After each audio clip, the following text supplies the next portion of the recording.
Hello everyone, welcome to Castech. ফিরে এলাম CSS tutorial for beginner সিরিজের নতুন আরেকটি ভিডিও নিয়ে।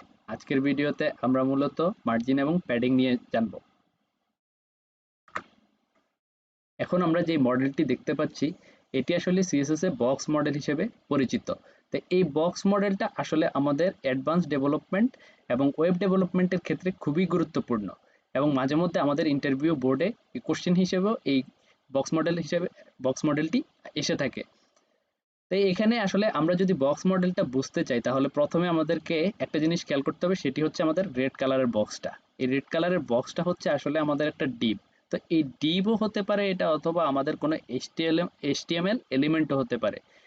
এবং এই ডিভের মধ্যে আমরা যদি বর্ডার হিসেবে দেখতে চাই তাহলে হচ্ছে আমাদের এই যে কালো এই রঙের যেই চারদিকে বক্স হিসেবে দেখতে পাচ্ছি, এটি হচ্ছে আসলে আমাদের এই লাল কালারের যে ডিপটি আছে এটির হচ্ছে বর্ডার। এখন বর্ডারের ভিতরে এবং বাইরে আমরা আরো দুইটি জিনিস দেখতে পাচ্ছি, একটি হচ্ছে মার্জিন এবং আরেকটি হচ্ছে প্যাডিং। এখন আমাদের কন্টেন্টের আশেপাশে যদি কোনো হোয়াইট স্পেস অথবা খালি জায়গা দরকার পড়ে তাহলে হচ্ছে আমরা প্যাডিং ইউজ করব, এবং এই প্যাডিংটা কিন্তু আমাদের বর্ডারের ভিতরে অ্যাপ্লাই হবে। আর আমাদের যে মার্জিন আছে সেটি অ্যাপ্লাই হবে হচ্ছে আমাদের বর্ডারের বাইরে। এবং আমাদের কন্টেন্টের যদি বাইরে বর্ডারের বাইরে কোনো হোয়াইট স্পেস অথবা ক্রিয়েট করতে চাই তখন হচ্ছে আমরা এই মার্জিন ইউজ করব। এখন কথা হচ্ছে, গল্পে গল্পে আমরা আজকে আসলে আমাদের ইন্ট্রো দিতেই ভুলে গেলাম। চলুন আমরা ইন্ট্রো থেকে ঘুরে আসি। এই সময় আপনারা লাইক, শেয়ার এবং সাবস্ক্রাইব করে ফেলুন।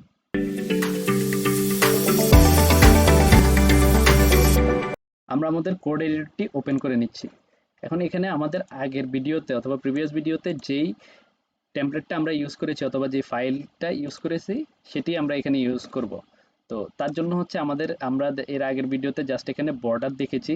তো আমরা যদি আমাদের আউটপুটটা দেখে আসি, আউটপুটে হচ্ছে আমাদের এই যে এই একটা ডিভ আর এই আর একটা ডিভ, এখানে আলাদা আলাদা দুইটা বর্ডার ইউজ করা আছে। তো আমরা চাইলে এই আমাদের যে ডিপটা আছে এটির মধ্যেও আমরা মার্জিন প্যাডিং ইউজ করতে পারি, কিন্তু আমরা এখানে একটু বোঝার সুবিধার্থে আমরা হচ্ছে আমাদের এই যে বাংলাদেশ লেখা যে হেডিংটা আছে এটির মধ্যে হচ্ছে আমরা মূলত আমাদের মার্জিন প্যাডিং ইউজ করে দেখাবো। তো তার জন্য হচ্ছে আমাকে যেটা করতে হবে, এটি বুঝতে হলে আমাকে এইটির উপরে একটা বর্ডার ইউজ করতে হবে, তাহলে হচ্ছে আমরা ওই মার্জিন এবং প্যাডিংটা খুব ভালো মতো বুঝতে পারবো। তো তার জন্য হচ্ছে আমরা আসলে এখানে আগে থেকেই কিছু স্টাইল করে রেখেছিলাম। তো এটা হচ্ছে আমাদের এই ক্লাসের আন্ডারে যে H1 আছে। তো এই ক্লাসের আন্ডারে H1 হচ্ছে এটি। তো এটির মধ্যে আমাদের জাস্ট কালার আছে, আমরা এখন হচ্ছে জাস্ট বর্ডার অ্যাড করব ফার্স্টে। তো বর্ডার হচ্ছে আমরা 3 পিক্সেল সলিড গ্রিন দিব, গ্রিন। এখন জাস্ট এটাকে সেভ করব এবং আমরা কুইকলি আমাদের আউটপুটটা দেখে আসবো। তো আউটপুট হচ্ছে এই। এখন আমাদের যদি মার্জিন ইউজ করতে হয়, আমি বলেছিলাম মার্জিন হচ্ছে আমাদের কাজ করবে আমাদের বর্ডারের বাইরে। তো এখানে যদি খুব স্পষ্ট দেখা যাচ্ছে এখানে এই বর্ডারটা এবং এই বর্ডারটা একসাথে এঁটে গেছে, আবার এই দিক দিয়েও একই অবস্থা, এবং এখানেও আমাদের মোটামুটি অল্প অল্প যেই স্পেস দরকার রিকোয়ার্ড ওইরকম কিন্তু নাই। সো আমরা চাইলে এখানে আসলে আমাদের ওইভাবে আমরা হচ্ছে মার্জিন ইউজ করতে পারি। সো মার্জিন লিখবো, মার্জিন এখানে বানান ঠিক হতে হবে, মার্জিন। সো আমি যদি ফার্স্টে হচ্ছে 10 পিক্সেল দিয়ে দিই, 10 পিক্সেল, 10 পিক্সেল দিয়ে সেভ করলাম এবং এখানে আসলে আমি একটা চেঞ্জ দেখতে পাবো। সো আমি রিফ্রেশ করলাম, এখন হচ্ছে আমি একটু চেঞ্জ দেখতে পাচ্ছি। তো এইদিকে একটু খালি স্পেস, এইদিকে একটু খালি স্পেস, এইদিকেও খালি স্পেস, এইদিকেও খালি স্পেস দেখতে পাচ্ছি। তো এটি হচ্ছে আমাদের মার্জিনের কারণে হয়েছে। এখন এখানে কথা হচ্ছে, আমি যদি এইভাবে মার্জিন ডিক্লেয়ার করে দিই তাহলে হচ্ছে আমাদের চারদিক মানে উপরে নিচে ডানে বামে সব দিকে হচ্ছে এই একই স্টাইলটা পেয়ে যাবে। দ্যাট মিনস এদিকে উপরে নিচে এবং ডানে সব দিকে হচ্ছে এই 10 পিক্সেল পাবে। এখন আমি যদি চাই যে আমার উপরে থাকবে, ডানে থাকবে, বামে থাকবে কিন্তু আমার নিচে থাকবে না, তখন কিন্তু আমার একটু বিপদে পড়ে যাব। কারণ হচ্ছে এইভাবে দিলে আমার সব দিকে কিন্তু নিয়ে নিবে। তা আমি চাইলে আমি যদি দিতে চাই মার্জিন টপ, ধরেন আমি টপে এবার একটু চেঞ্জও করে দিব। টপে দিব হচ্ছে আমি 20 পিক্সেল, তারপরে মার্জিন রাইট দিব হচ্ছে 10 পিক্সেল, আগের মতোই রাখলাম আমরা। আবার মার্জিন লেফটও দিব হচ্ছে আমরা হচ্ছে আর 20 পিক্সেলই দিয়ে দিলাম। আর হচ্ছে মার্জিন বটম। তো এইভাবে হচ্ছে আমরা ইন্ডিভিজুয়ালি দিতে পারি। তো এখানে হচ্ছে আমরা 0 পিক্সেল দিয়ে দিলাম, দ্যাট মিনস আমার বটমে কোনো কিছু থাকবে না। এখন এটি যে আছে এটি কিন্তু আমার উপরে আছে, এটি হচ্ছে চারদিকে পাবে কিন্তু উপরে, আর এগুলো হচ্ছে ক্রমান্বয়ে তার নিচে। এখন আমাদের আরেকটা জিনিস একটু বুঝতে হবে, সেটি হচ্ছে আমাদের যেই সিএসএস কোড আছে এগুলো হচ্ছে লাইন বাই লাইন পরের browser. So line by line সে যেটা পাবে সে কিন্তু ওইটাই কাজ করাবে। তার মানে হচ্ছে এইটা কিন্তু এখন ইনভ্যালিড হয়ে যাবে, সে হচ্ছে এই চারটা পাবে। তো তার জন্য হচ্ছে আমরা একটা কাজ করতে পারি, আমরা এখানে যেই 10 পিক্সেল আছে আমরা এটাকে কমেন্ট করে দিই।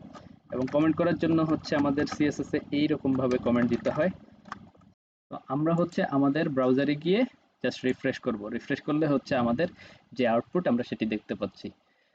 এইভাবে হচ্ছে আমরা আমাদের মার্জিন ইউজ করতে পারি। আর এখানে হচ্ছে এখান দিয়ে একটু বেশি, এখানে একটু বেশি, এখানে একটু কম, আর নিচে হচ্ছে আমাদের আসলে হোয়াইট স্পেস নাই অথবা হচ্ছে আমাদের মার্জিন নাই। এই মার্জিনটা যেটা দেখতে পাচ্ছেন এটি হচ্ছে আমরা যখন আমাদের প্যারাগ্রাফ ট্যাগে ইউজ করি তখন এটার বাই ডিফল্ট কিছু মার্জিন থাকে, ওটি হচ্ছে এখানে দেখা যাচ্ছে।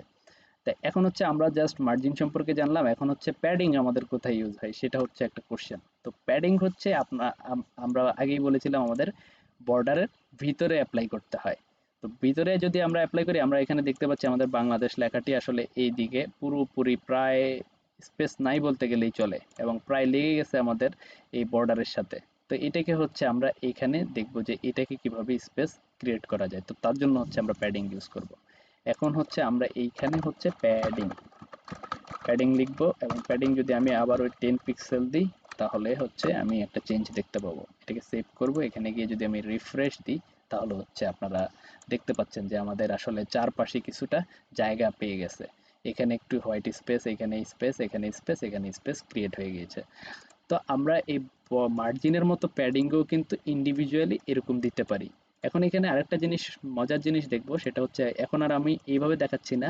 এখন হচ্ছে আমি একটা লাইনে, এখানে যেহেতু আমার চারটা লাইন লিখতে হয়, এই চারটা লাইনকে যদি আমি একটা লাইনে কনভার্ট করতে পারি তাহলে কিন্তু আমার অনেক লাভ হয়। তো আমি তার জন্য হচ্ছে এখানে কি করব, প্যাডিং প্যাডিং আমি যদি এখানে এখন হচ্ছে আচ্ছা এখানে চারটা যদি আমি একসাথে দিতে চাই তাহলে আবার এখানে একটু কথা আছে। সেটি হচ্ছে এখানে চারটা যখন একসাথে হবে তখন হচ্ছে ফার্স্টে যেই ভ্যালুটা সেটা হচ্ছে যাবে হচ্ছে আমার উপরে টপের জন্য, তারপরে হচ্ছে আমার রাইটের জন্য, তারপরে হচ্ছে বটম, তারপরে লেফটের জন্য।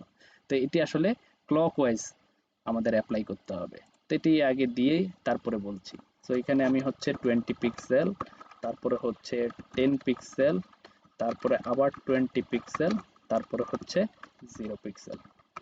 তো 0 পিক্সেল, এখন এই 20 পিক্সেল হচ্ছে আমার উপরে টপ, এই 10 পিক্সেল হচ্ছে আমার রাইটে, আর এই 20 পিক্সেল হচ্ছে আমার বটমে, এবং 0 পিক্সেল হচ্ছে আমার লেফটে। তা আমি এটাকে জাস্ট সেভ করব, সেভ করে এটিকে আমাকে প্রথমে একটু কমেন্ট করে ফেলতে হবে, কারণ হচ্ছে আমার না হয় একটু সমস্যা হতে পারে। তো আমি কমেন্ট করে দিলাম, এখানে আসলাম, জাস্ট এখন রিফ্রেশ করলাম।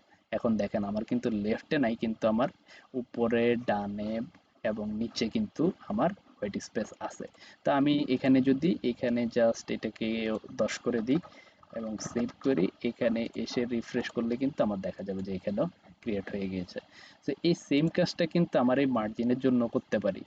এই মার্জিনকেও আমি এরকম একটা লাইনে কনভার্ট করে ফেলতে পারি।